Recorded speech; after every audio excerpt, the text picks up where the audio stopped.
No programa de hoje eu vou conversar com o professor João Forni. Ele é especialista em gestão de crise. Vamos saber dele como se portar em termos de comunicação e relacionamentos em momento de pandemia no Brasil e no mundo. É agora no Justiça e Cidadania.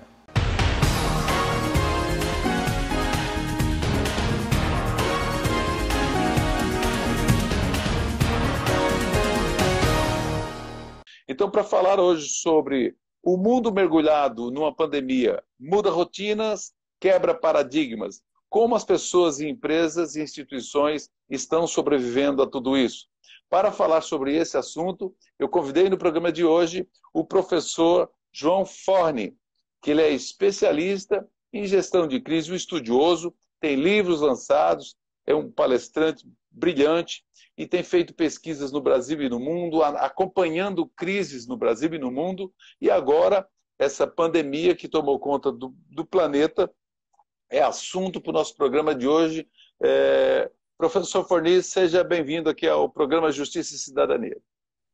Boa noite a todos, boa noite a você, Celso. Obrigado pelo convite. Eu acho que é uma oportunidade que a gente tem de conversar sobre um tema que agora virou a pauta do mundo, talvez, né? Porque o mundo todo está nessa crise. Então, a pauta do mundo hoje é o que nós fazemos durante a pandemia, primeiro, para nos preservarmos, e segundo, o que se faz após a pandemia. Eu agradeço o convite e estou aqui à sua disposição. Eu, por enquanto, pois não, professor. Eu até desativei um pouco o comentário e depois de 30 minutos a gente retoma os comentários aqui. Professor, essa pandemia, na verdade, como eu tinha falado aqui no início, ele realmente veio para quebrar paradigmas, né? Qual a contribuição, eu já começo, qual a contribuição, por exemplo, que os profissionais da mídia, especialmente das assessorias de comunicação, por exemplo, do judiciário, podem trazer numa época como essa de crise? Na verdade, é o seguinte, para introduzir o tema, eu acho que a gente tem que dar uma parada, né, e pensar o momento que nós estamos vivendo no mundo. Há um jornalista, Marc Basset, um jornalista espanhol, que é correspondente do El País na França, ele fez um artigo muito interessante lá em março. Eu até fui ver a data, foi mais ou menos lá para o dia 15 de março, quando a pandemia estava começando a atacar a Europa, vamos dizer assim. Hoje, a OMS acaba de dizer que a América do Sul é o centro, hoje, mais complicado da pandemia. Mas na época era a Europa. E ele disse o seguinte, a pandemia veio para nos dar uma parada, nos dar parou a velocidade com que o mundo via desde o século XIX. Ele via uma velocidade impressionante e a pandemia veio e disse assim, parem um pouco. Parem, porque a vida de vocês está muito acelerada. E se você é uma pessoa que já viajou para o exterior, certamente, e nas grandes cidades do Brasil se vê isso, a gente vê que as pessoas realmente andavam sempre correndo, numa velocidade impressionante. Não apenas quando andam de carro, mas inclusive andando a pé, né? Então, a pandemia veio para fazer a gente dar uma parada e ver até o que a gente está fazendo. Se o que nós estamos fazendo, a forma como estamos fazendo, é correto ou não. De repente, nós estamos descobrindo que a família é algo importante na nossa vida. Nós estamos descobrindo, de repente, que nós trabalharmos 12 horas por dia não está errado, não está certo. E, no entanto, nós estávamos fazendo tudo isso. Eu acho assim, o que ela vem ajudar nós da área de comunicação no dia a dia? Primeiro, a reposicionar as pessoas e as organizações que nós assessoramos. Eu acho que nós, da comunicação, somos os guardiões da reputação. Nós somos os guardiões do discurso da instituição, né? Estou usando muito a palavra narrativa, não gosto muito dela, eu gosto mais da palavra discurso. E aí, sim, eu acho que esse é um papel importante pós-pandemia e agora para nos reposicionarmos sobre isso. Então, eu acho que para iniciar a conversa, eu acho que a gente precisa pensar nisso, né? Essa parada que o mundo está fazendo a gente compulsoriamente fazer, porque nós talvez não quiséssemos fazer. Não, é porque independente até do posicionamento econômico do país, Isso pegou geral, né?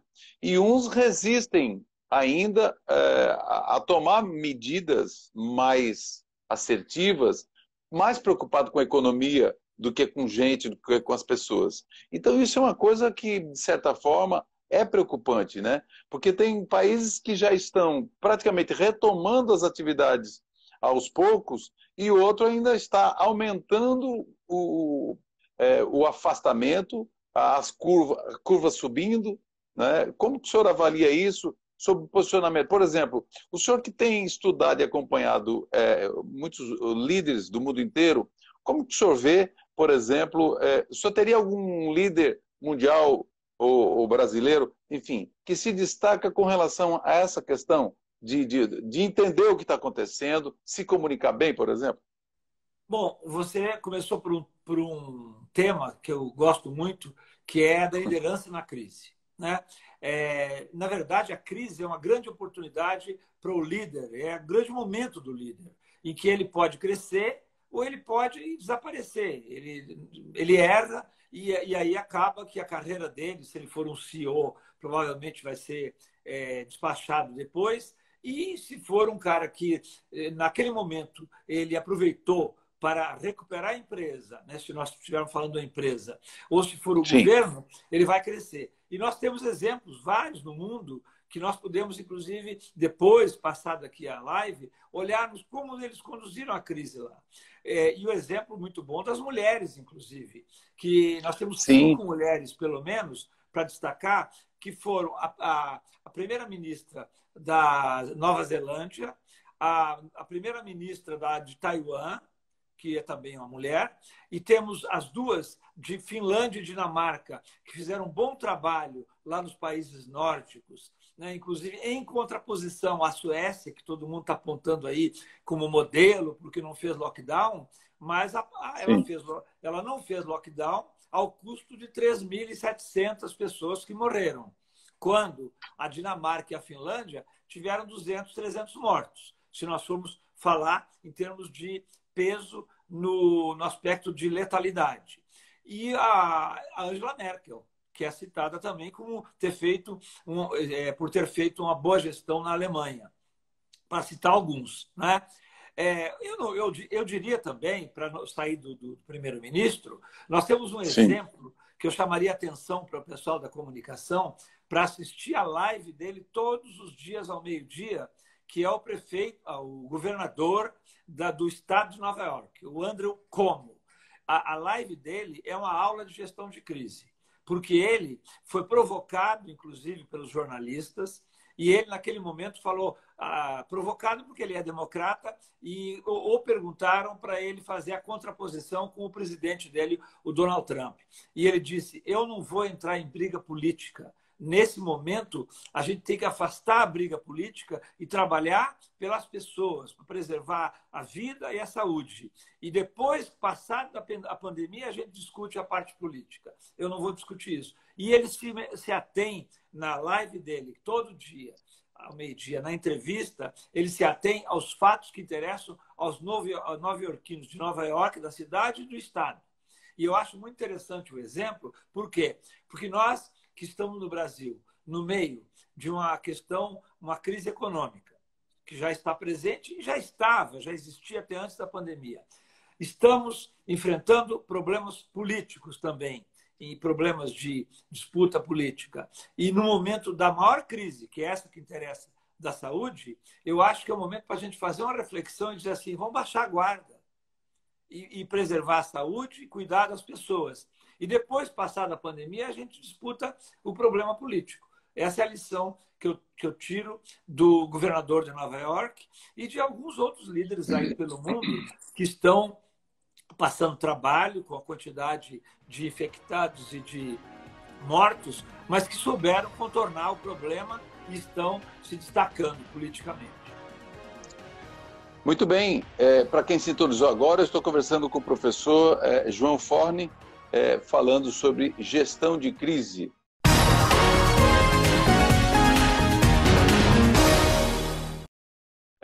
Professor, a verdade é o seguinte, ninguém previu uma crise, não sabe quando ela termina, E aí eu trago assim um posicionamento, como fazer estratégia de comunicação quando a gente não sabe até onde vai isso? Por exemplo, eu falo no seu ponto de vista das assessorias de comunicação, trazendo Comunicação. esse eixo de Sim. comunicação, porque a gente está falando aqui, eu tenho a colaboração também da Aline Castro de São Paulo, da Edivânia Kátia, e também do José Vieira, da Paraíba, são todos jornalistas do Judiciário. Então, esse tipo de pergunta interessante. Como trabalhar uma estratégia com tanta incerteza, né? Na verdade, é o seguinte: a crise, por natureza, ela gera incerteza. A crise tem uma característica, até um fato, para a gente definir como crise, ele gera o que vai acontecer no final desse momento que nós estamos vivendo. Então, toda crise tem essa característica. No caso da pandemia, ela é mais grave porque nós não sabemos até onde ela vai, nós não conhecemos os médicos que estão declarando isso. O pessoal da ciência está dizendo para nós que eles não sabem como enfrentar. Nesse momento de incerteza, eu acho que nós temos que estar preparados com duas coisas. Informação. Nós temos que estar o tempo todo nos informando para informar o nosso público, os nossos stakeholders, porque eles estão carentes de informação. Eles estão com medo, como nós todos estamos, e nós estamos nessa incerteza que você mencionou. E eu acho assim, o insumo melhor para nós, que somos formadores de opinião, e hoje eu estava até no Twitter alertando um colega lá, que também está no Twitter, de que a responsabilidade que nós temos para não colocar fake news, não alarmar e trabalharmos com fatos. Nós não podemos trabalhar com fake news porque as redes sociais já estão contaminadas por muitas fake news. Então, nós temos que trabalhar com fatos. Quando nós entramos numa discussão que você mencionou, tangenciou aí, entre qual a importância de nós fazermos isolamento para preservarmos vidas e, ao mesmo tempo, não autorizarmos o comércio e a indústria a funcionar porque a economia está indo para o buraco, ou já foi, nós estamos num grande dilema. Esse é o dilema Sim, de todos os verdade. governantes hoje. Isso vale para o prefeito lá de Nova York, né? Ou o governador de Nova York, como vale para o Trump, que está nesse dilema, inclusive discutindo com o médico dele, Dr. Antônio Fauci, que é o diretor-geral dos Estados Unidos do comando da pandemia, em que ele já entrou em choque, porque ele quer liberar, como todos os governadores e o presidente da República aqui no Brasil querem também. Mas a pergunta é: a que preço eu vou liberar? Até agora, eu não sou cientista como você não é. O pessoal da Sim. área do direito, o pessoal da área do direito também não é cientista, não estudou a pandemia e nem tem autoridade para opinar sobre a pandemia. Mas nós somos formadores de opinião. Então, nesse momento, nós temos que ouvir a ciência e dizer o que vocês recomendam. Nós recomendamos o isolamento porque no mundo todo, e acabamos de ter alguns exemplos aí, hoje, inclusive, no próprio Twitter, apareceram exemplos de países e estados brasileiros, né? Vou dar um exemplo do Rio Grande do Sul, do meu estado. Saiu a notícia hoje, né, de que Sim. o Rio Grande do Sul está conseguindo conter a pandemia na base dos dias que ele está fazendo o isolamento social. Né? Quando nós comparamos em termos de população, né, por milhão de habitantes, o Rio Grande do Sul, por exemplo, com o Amazonas, a diferença é brutal, né? É brutal. Exatamente. Agora, professor, nessa ansiedade, normalmente eu acredito, na ansiedade as pessoas querem buscar informações e aí esbarram nessa polarização, nas fake news, né, que o senhor tocou aí agora. Isso aí, por exemplo, como que, por exemplo, em termos de comunicação institucional, como que se pode fazer para que as pessoas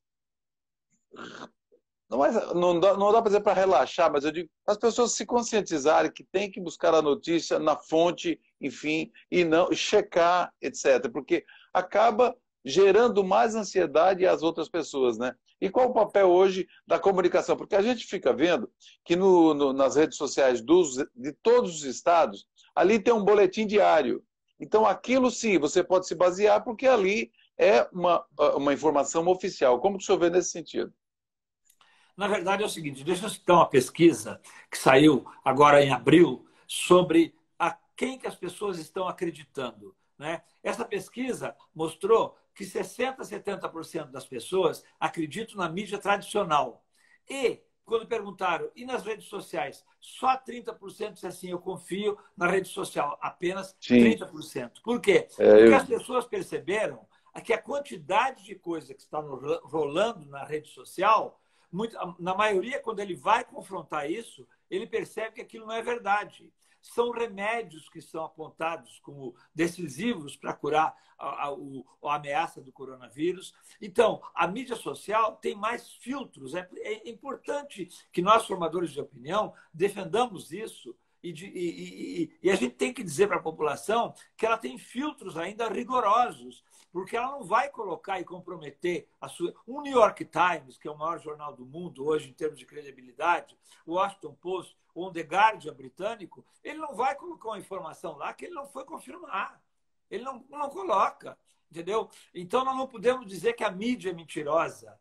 A mídia pode ter um lado de dar uma ênfase maior, por exemplo, à quantidade de mortos e tal, e outros darem menos, mas isso é questão de linha editorial. Eu posso concordar ou não com a linha editorial de determinado veículo. Agora, eu não posso ser um multiplicador de fake news, pegando meu WhatsApp, pegando meu Instagram, o meu Facebook, para colocar coisas que eu não tenho confirmação. A responsabilidade, principalmente de quem é da área de comunicação, é de só multiplicar aquilo que ele tem certeza que é notícia, que é fato.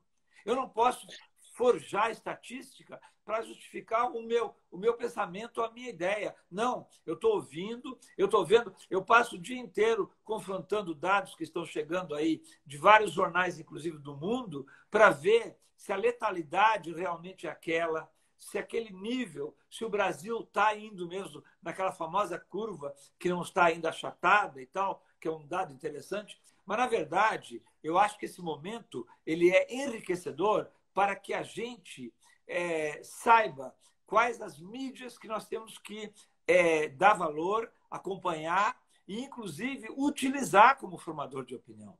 E a justiça tem uma importância muito grande nesse contexto, porque ela está presente no dia a dia. Nós vamos ter, a partir do momento que a pandemia diminuir, nós vamos ter uma chuva de ações aí na justiça por causa de, inclusive, informações não confiáveis que foram dadas durante o processo.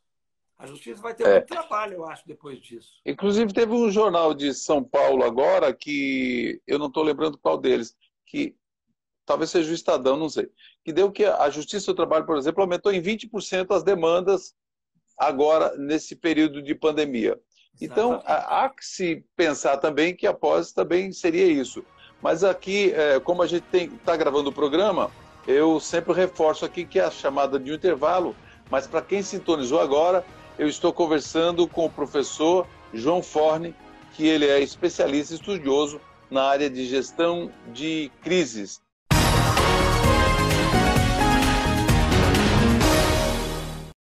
E eu estou conversando com o professor, você que sintonizou agora também, eu estou conversando com o professor João Forni, que ele é estudioso e pesquisador e tem livros, inclusive, em termos de gerenciamento e gestão de crise.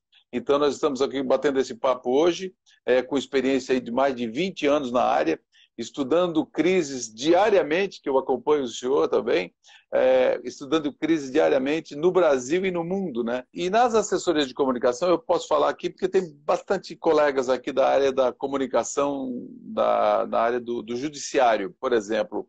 Hoje, os gestores dos órgãos do judiciário, e eu posso, inclusive, partir para a parte do executivo e o legislativo, né? O judiciário não tem verba para publicidade, né? Enquanto os outros dois poderes têm. Como que se desdobrar em termos de comunicação pública na área do judiciário quando não se tem, por exemplo, verba carimbada, agentes de publicidade para a área da justiça? Então, quer dizer, tem que ser mídia espontânea. Então, qual é como se fazer isso de forma bem assertiva? você tocou num ponto aí, você tocou num ponto muito interessante, porque quando eu fui muitos anos da área de imprensa, né? E durante a minha carreira, uma época lá, eu acabei assumindo a chefia de toda a área, publicidade, promoções, comunicação interna e tal. Quando eu estava na imprensa, eu fui no almoço lá na Veja, com o Chivita, e levei o presidente do Banco do Brasil. E ele perguntou assim, Sei. peraí, eu queria entender você é de que área lá? E eu falei, olha, eu sou o primo pobre do Banco do Brasil, porque a imprensa não tem dinheiro. Como você falou aí, o judiciário não tem verba de publicidade. E eu disse assim, Pois o meu é. colega aqui é da publicidade, ele é o primo rico do Banco do Brasil. Então, realmente, o judiciário padece desse problema. E aí, Celso, o grande segredo é você descobrir alternativas de mídia. Eu acabei descobrindo que existem mídias gratuitas que estão disponíveis aí no sistema de comunicação do governo que você pode ocupar. Então, você tem que descobrir maneiras de. Porque nós, olha, o judiciário, assim como o executivo faz, assim como o legislativo também faz, tem que fazer o seu marketing também. Porque, assim É. como o executivo e o judiciário também é atacado, o que é fazer o seu marketing? Mostrar o seu trabalho, mostrar o seu serviço. E Né? para isso exige muito mais criatividade, né? Porque você tem que fazer muito com pouco, ou Exatamente. fazer alguma coisa com um pouco. Não é? Então E você aí tem que essa ser política criativo. do judiciário é essa também. Exatamente, você tem que ser criativo para vender aquilo que você tem de positivo. Eu Exato. discordo quando o governo reclama da mídia, né? Condena a mídia, porque vai atrás das coisas negativas. Ora, existem até aquelas definições que são definições assim curiosas e que diz assim, o que é notícia? Notícia é tudo aquilo que os governos não gostariam de ver publicado. Aquelas definições de aula, né, que a gente dá assim. Sim, Ou sim. aquele negócio de good news, no news. Bad news, no Yeah. news. Todo mundo já ouviu isso algum dia na comunicação. Mas não é verdade. Existe muita notícia ou fatos bons, interessantes, que são notícia e que o judiciário tem. Por exemplo, acompanho muito todas as notícias que vocês publicam, inclusive eu talvez seja aqueles brasileiros que escutam ainda a voz do Brasil, entendeu? Porque eu fico sabendo de muitas coisas ali quando chega a hora da justiça. Decisões que são tomadas importantíssimas e que são notícia para o povo. Então, eu acho que mesmo que você não tenha verba de publicidade, e eu até tenho vários questionamentos sobre publicidade, né? Porque Sim. eu fui muitos anos da imprensa e sou jornalista, embora a minha dissertação de mestrado tenha sido de publicidade, mas Sei. o fato é o seguinte, existe um grande espaço para que as organizações ocupem aí da área do judiciário, ocupando espaço nos jornais. O Valor Econômico dá muita notícia de vocês.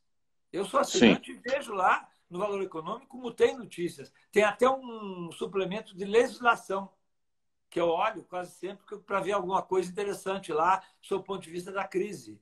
Então, assim, eu acho que nós estamos num momento difícil, muito difícil. Mas não, eu digo assim, puxa vida, eu estou durando esses anos todos e nunca pensei na minha vida que viveríamos esse momento. Que nós teríamos que ficar em Pois. casa, né? Sem poder fazer, nós estamos atados, amarrados, não podemos fazer aquilo que nós gostamos. Tem Né? alguns colegas que falam que a gente está cumprindo uma prisão domiciliar, né? Uma coisa assim. Exatamente, exatamente, uma prisão domiciliar. Então, eu acho que é um momento da gente repensar muitas coisas que nós estávamos fazendo e podemos fazer melhor a sair dessa pandemia. Porque, se Deus quiser, vai acabar. Ela vai acabar como acabaram. Como, por exemplo, a própria gripe espanhola, né? Ela não chegou a todos os lugares, né? Na verdade, mas ela matou, segundo cálculos, até hoje não se sabe, mais de 50 milhões de pessoas no mundo, num mundo que não tinha, eu acho que nem 2 ou 3 bilhões de pessoas na época. Né? Pois é. Hoje vai matar menos, mas o impacto dela pelo mundo globalizado que nós vivemos, pela capacidade de informação que nós temos, ela, talvez o impacto financeiro dela seja muito maior. Porque o mundo hoje é globalizado, nós todos dependemos uns dos outros. Então, na verdade, a comunicação tem um papel importante aí. É muito importante. A gente, assim, só para fazer uma questão de, assim, às vezes as pessoas vão se acostumando com os números, né? Mais 1.000 pessoas, mais 1.000 pessoas, né? Num dia morre 3 Brumadinhos, no dia morre 3 Boeings de pessoas, 3, 4 Boeings de pessoas. Isso já parece que já não choca muita gente. Será que as pessoas estão chocadas já naturalmente? Como que o senhor avalia? E também a questão de fica essa briga, essa questão, eu falo mais especificamente no Brasil, politizando tudo. Isso aí fica, o cidadão, as pessoas ficam no meio disso, né? Tentando se salvar. E essa questão é uma questão muito séria, né? Porque as pessoas ficam meio atônitas, o seguinte, em quem que eu vou acreditar, né? Quer dizer, lógico que como o senhor já comentou, a ciência estudou para saber o que é necessário, né? Importante, né? Ô, Celso, nós já estamos caminhando para o final, tem mais de 5 minutos. Eu termino com isso que eu vou falar agora. Na verdade, eu até tenho um ponto lá que eu digo, o que é importante na crise? São as pessoas. Qualquer crise que eu tenha, não interessa que seja lá o incêndio do Flamengo, Brumadinho, ou um fato, um desvio de dinheiro na minha empresa, ou um problema lá no judiciário, as pessoas é que importam. Isso é um mandamento internacional, não sou eu que estou dizendo. Eu tenho um capítulo sobre isso no livro. As pessoas é que importam. Nesse momento que nós estamos num dilema entre se eu abro a economia, se eu libero o comércio e as pessoas se aglomeram e vai ter mais gente morrendo, eu não posso começar a fazer contas e dizer o seguinte, isso é uma coisa que eu estou me debatendo no Twitter com algumas pessoas, com todo o respeito que eu tenho às pessoas que têm outra posição. Eles estão dizendo assim, Forne, mas morrem 47, 50 mil pessoas no trânsito por ano. Gente, morrem, sim, no trânsito, acidente de trânsito, morrem 10 mil de câncer. Mas nós estamos tendo, como você disse, 3 Boeing, 4 Boeings por dia. Nós estamos tendo um acidente no mundo que está matando 3, 4, 5 mil pessoas por dia no mundo todo. E isso não é um fato importante? Essas pessoas não importam? Importam, sabe por quê? Porque nós poderíamos ter evitado. Se nós tivéssemos tido cuidado, providenciado e visto que a ciência, eu tenho até questionado isso, eu acho que lá atrás, no mês de janeiro, dezembro, a ciência falhou nesse momento de alertar o mundo todo que esse vírus era potente demais e que ele chegaria com a intensidade que ele chegou aqui no Brasil, nos Estados Unidos e na América, 2 meses depois que ele já estava na Europa e na China. No programa de hoje, eu tive a honra de conversar com o professor João Forne, especialista em gestão de crise. Deu uma verdadeira aula sobre gerenciamento de crise ante essa pandemia da Covid-19. Obrigado a você pela audiência e até o próximo encontro.